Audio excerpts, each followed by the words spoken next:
I guess procedural point. Yes. So I understand we're not voting tonight. We're not voting on the final budget tonight. No. Yeah.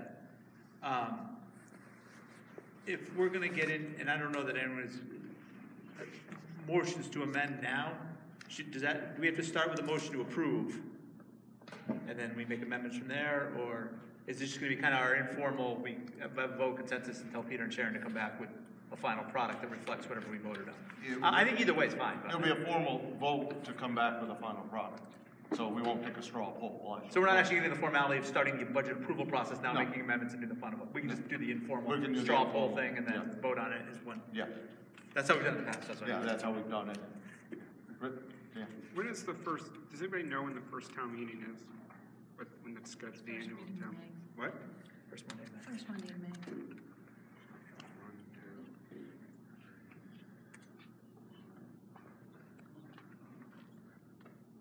So it'd be May 7th would be the Great Barrington town meeting.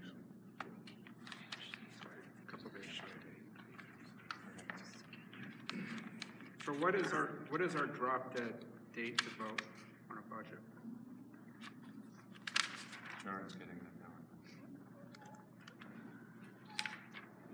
We have it in the previous version.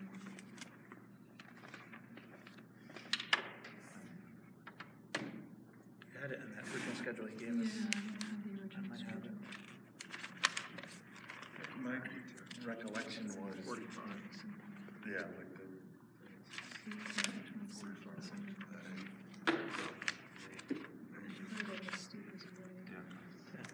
First Monday in May.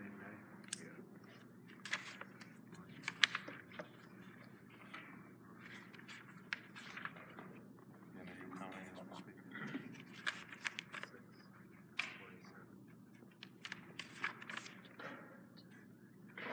So we could vote as late as, by my calculations, March 15th. Being realistic that we're not going to have meetings on Friday, Saturday, or Sunday, probably. Yeah, I think that's right. Okay.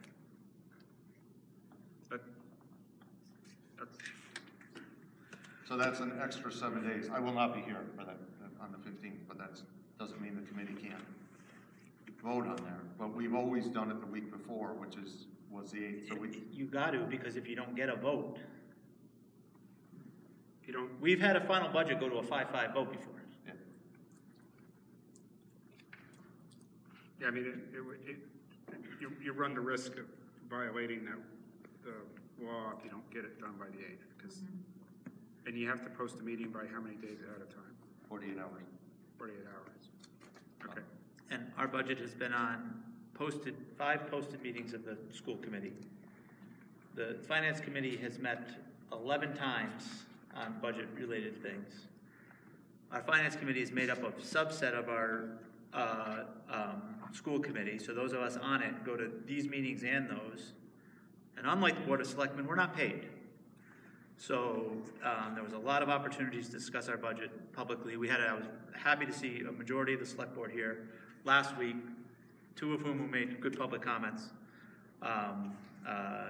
You know, I think the process is pretty well closed. I've been going back and forth with Jennifer. I know she's talked to some Great Barrington members, and we're gonna try to get together tomorrow. But at this point, I don't see any need to contemplate continuing the vote. It's a school committee decision, so. I just wanted to understand it fully. Yeah, no. Because I would entertain any motion from a member.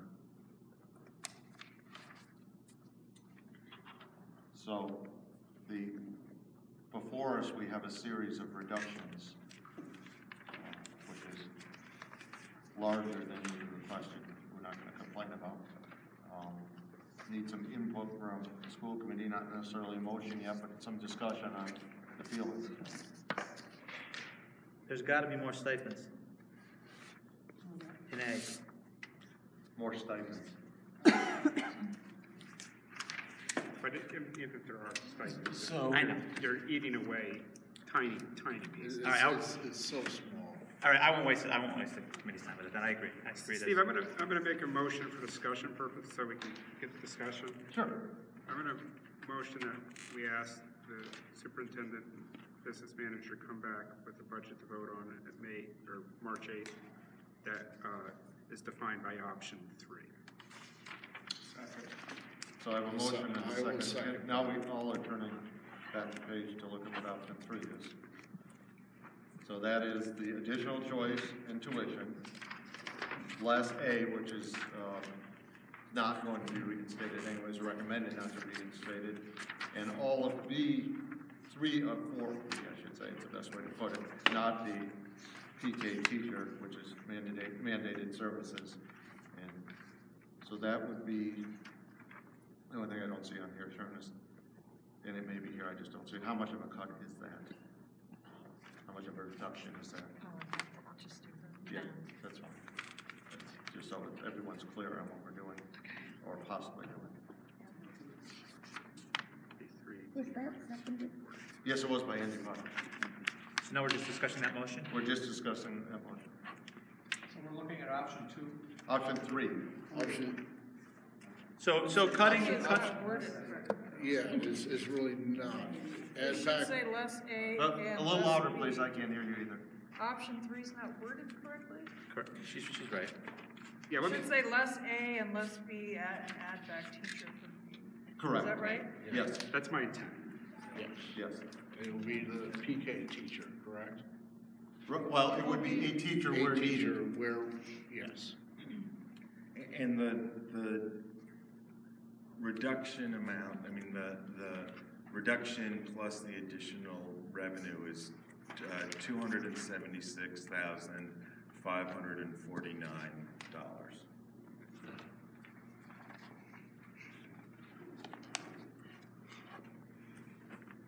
And Sharon's gonna check my math. I got $79. Sorry, 79. I wrote my 7 on the So discussion on the motion. Yeah, I'm very torn about the elementary school teacher.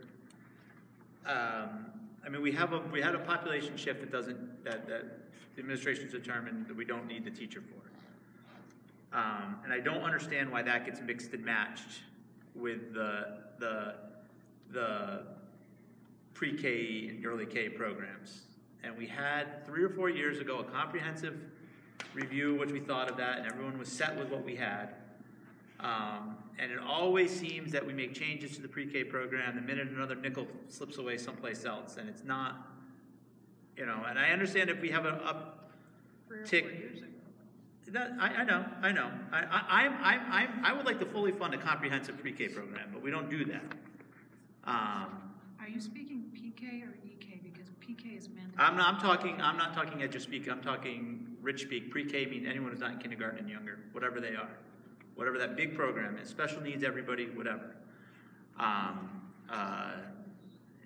And, you know, if we're not 100% sure,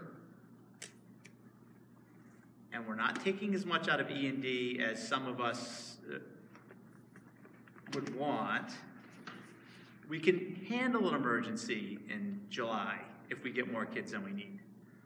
So I maybe more take a riskier budget approach and not budget to the teacher now, and if there's a need, there's a need. Rather than the placeholding the money and not. I mean, I think it's a close call either way. We don't know. I mean, clearly Kate and Mary are trying to make sure they're in a position to do what they need to do legally and it's best for the students. But I don't know. Just to follow up on that, while we may have the E&D, should we need to use it, that would be considered an increase to our operating budget, which would require town votes. So to transfer, if we were to transfer money out of E&D in July, Requires a town meeting. Requires town meeting votes, because we're increasing our operating budget. That requires formal votes by the town.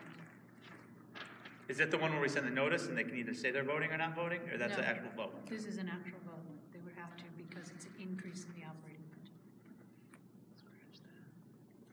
Which then has associated costs. Yeah. I don't remember what they are, but. It's not that bad, but I don't know. I guess I mean, and, you know, the line's here, and I feel like Mary and Kate are on one side, let's err on the side of caution on this side, and I'm a little bit on the other side, and no one's really sure what to do. So, I mean, I guess those are my, go ahead. My 2 cents thrown in is that you get, I think it's widely accepted in education, you get the most bang for your buck the sooner you address needs, and it's probably the most efficient way to spend money. To deal with a increasingly challenging population, maybe needy population, for a whole slew of reasons that children are needy. And so, if you're going to apply, that's where you get. If you're looking at it as a $1 return, that's where you want to spend your money. Mary and Kate have been fairly consistent and uniform. Not fairly, very consistent and uniform in presenting this, and I'm in full agreement with them that this is the time to try to deal with issues, not first grade, not third grade, certainly not high school. Yeah, I agree with that, Dan. I'm certainly on their side of the line. And I think we should leave the school bus in. Other discussion? Just a quick point of clarification. So the paraprofessional from the middle school, we're losing it looks like a one-on-one is being aged out, so that would free up that paraprofessional? That paraprofessional will be free based on student. Okay, so that position is not going to be reduced. It hadn't been reduced in the earlier budget. Just put it Right, because earlier we weren't aware of this situation. Okay. Other discussion? I guess a procedural question for the chair is, if I want to put the after-school bus back in, should I just let the motion go and then I can separately make a motion on that? Because we did this a couple years, we started mixing the motions and Well, you can make an amendment to this motion, would probably be the cleanest way of doing it. Because well, you say that, so, I mean, suppose everyone's in support of Dan's motion, but wouldn't be if I add the after-school bus back in. So if you make an amendment, the amendment won't pass, and we're back to Dan's original motion. Okay, I make a motion to amend the motion to add the after-school bus at $36,000. Do I have a second? Second. Okay, so we're only discussing the amendment to the motion now, which is adding the after-school bus back in. And my concern there is, I've unfortunately been here too long, and I think I remember when the after-school buses were originally cut as part of a budget process. And as much as they're needed, I think it's not the year to add it back. And I always get kind of antsy when 3 years, 5 years, 10 years down the road we add back things that we cut. And we still are having budget problems, and which is, you know, I'm not blaming anyone. I'm not saying it's a bad budget. It's just the way it is. The town manager expressed her opinion, and it's true. Both Great Barrington and the district are rising, and we have to find somewhere to reduce. And as much as I'd like to see the after-school bus, there's other things I'd like to see too. It's just I don't think the right time to do it. Dan, I'm sorry. I have a question. It's noted there been annually requested by students and families. Do we have that quantified somewhere? Like, I can tell you of the cuts we've done since I've been on the school committee, it's the only one people continue to complain about. Everything else just is water under the bridge. Well, it's still anecdotal. I know. When I see something like that, I like to see some sort of quantity. I mean, that's the cheapest way to move something through a process like that. Dan? Sharon, does that bus fall under the Chapter 71 money that we get reimbursement for? No, it does not. No, it does not. So we're paying a whole nut on that. Other discussion? And one more. Yeah, go right ahead. And is that one single bus or multiple buses at that time? We would do it similar to what we're doing in Project Connection, where we'd have a couple of buses, and they would be group stops. Yeah, I mean, there's like one has to go that way, one has to go this way kind of thing. Yeah. You're not going to go for 4 hours. Right. Okay. I mean, as Andy said, it hasn't been quantified, so we have any idea how many students it would affect or benefit, or? Do we know how many students are currently on this run? You're talking about for Project Connection? No, I'm just referring to this extra line in the budget, that $36,000 after school bus. So how many students would actually be utilizing this? Do we have any projection how many students would utilize this at this point? It's hard to know because people may say they're going to use it and then not use it. People may not start using it until we offer it. It's a tough one to unpack. We would run this after sports practices.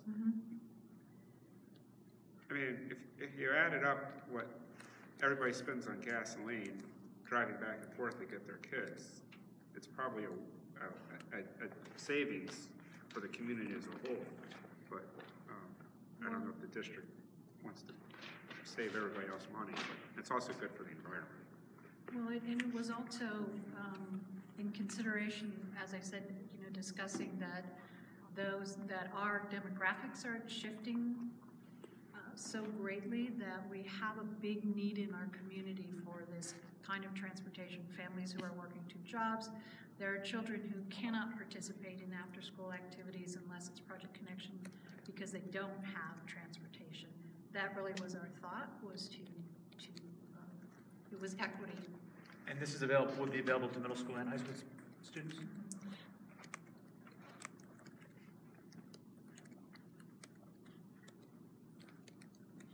Other discussion on this? And certainly if we discover after a couple of weeks no one's riding, there would be no cost because we wouldn't be. Oh, so you can cancel mid-year and save money. Cancel the contract? It would be on an as needed basis. So basically we'd run it, say it's 5 days a week. If nobody rides it, then we wouldn't offer it. It's not like our regular bus runs where the contract is for a specific number of runs. This is on, it wouldn't be as needed. Somebody calls up and says, I want an after-school bus. But if we see that we're offering it 3 days a week and nobody is riding it, then we don't have to maintain that. So what would be the criteria to cancel it? I think we could have. If you have 10 people riding it, if you have 5 people riding it, right. That would be, we really need to know what, because.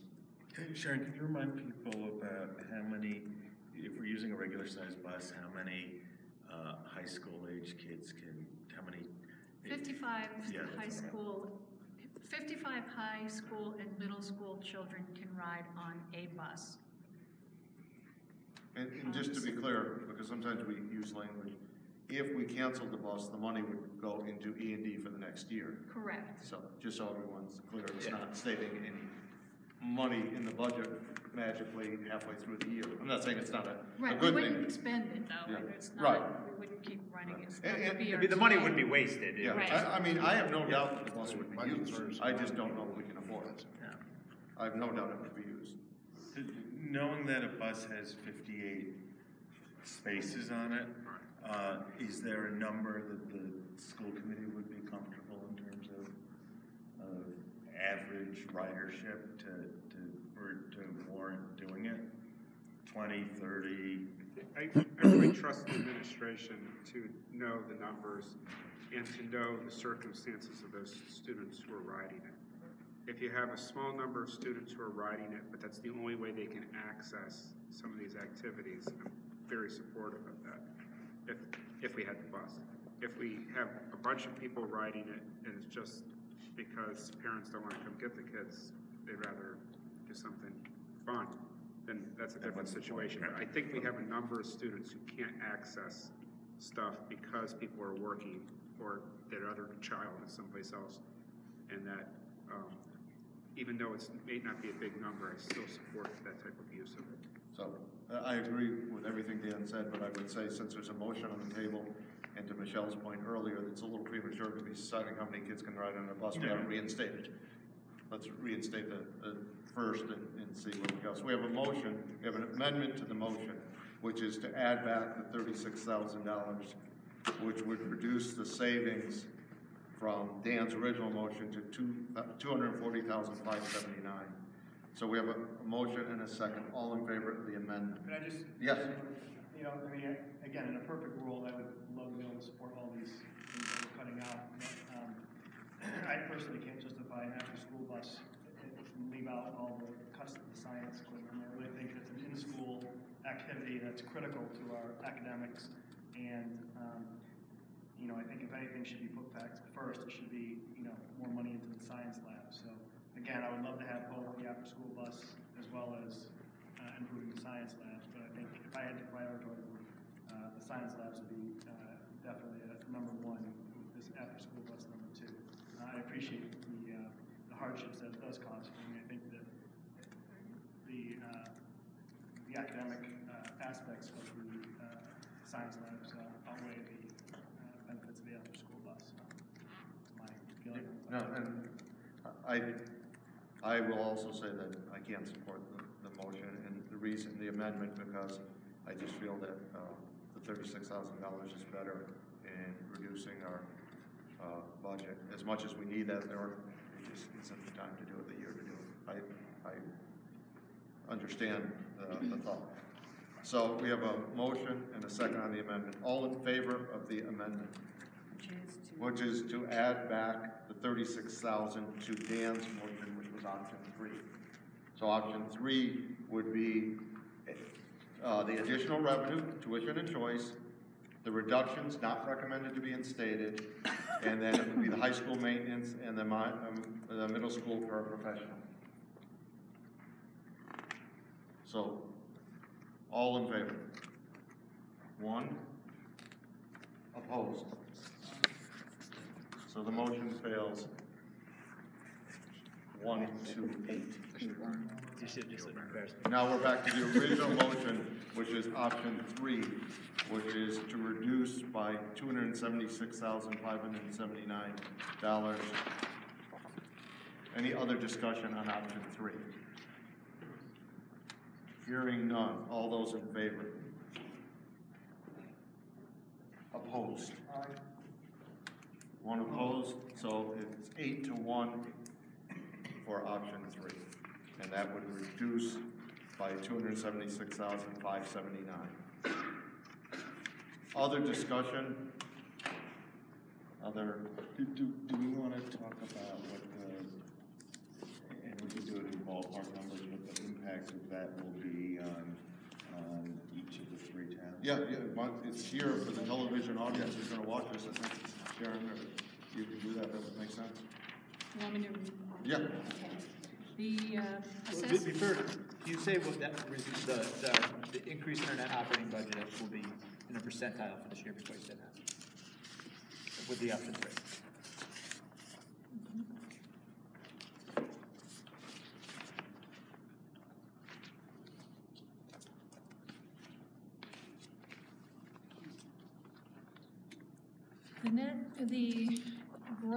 The increase to the gross operating budget with option 3 would be 2.7%. The net operating budget 2.64% increase, with a total net assessment increase of 3.16. 0.64 is the lowest since I've been on the committee. Sharon, could you say those numbers one more time? Yeah. Yes. Gross operating budget would increase by 2.7%.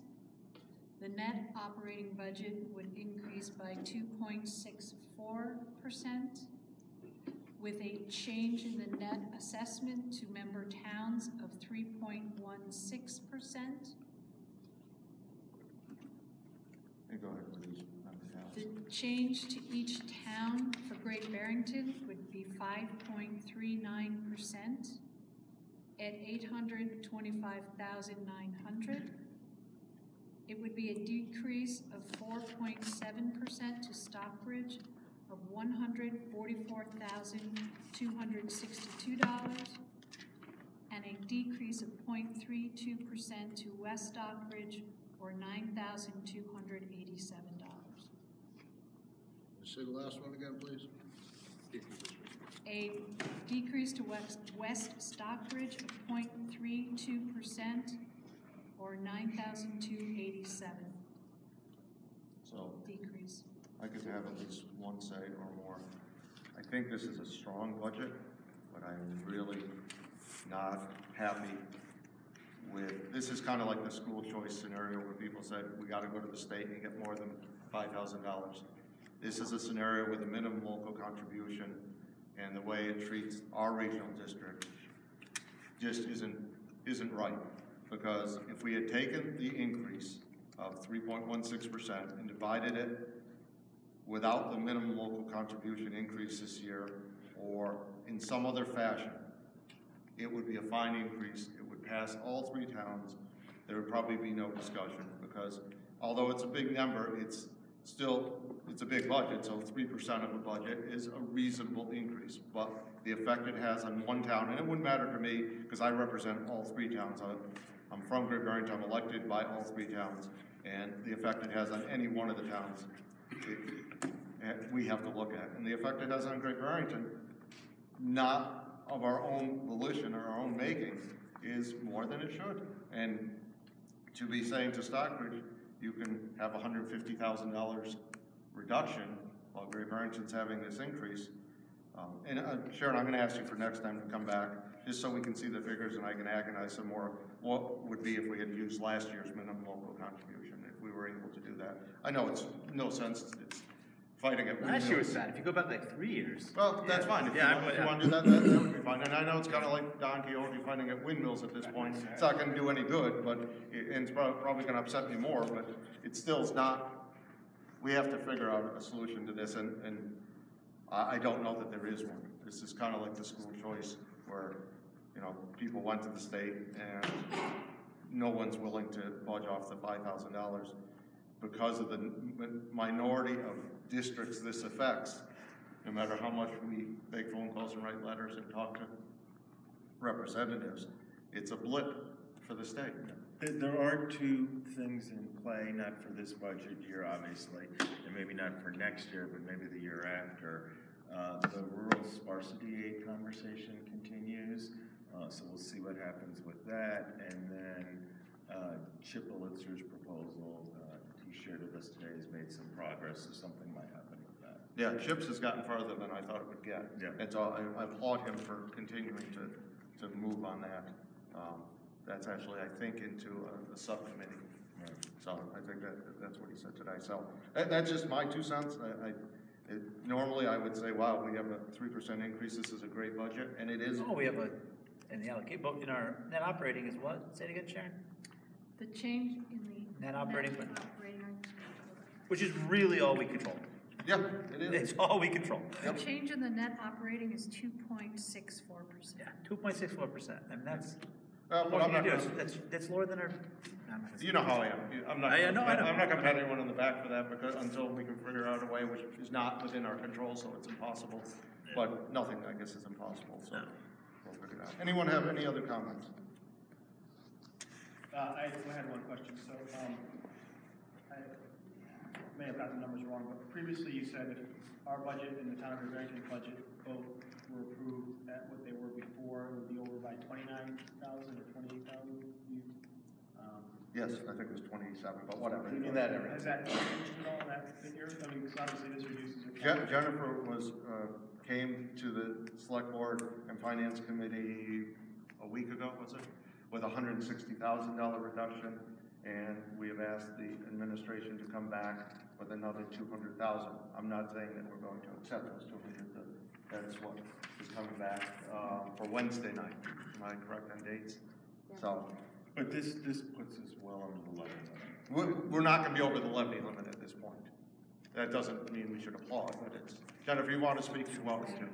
We're not going to be over the levy limit with our reductions as a town and the reductions here. The levy limit is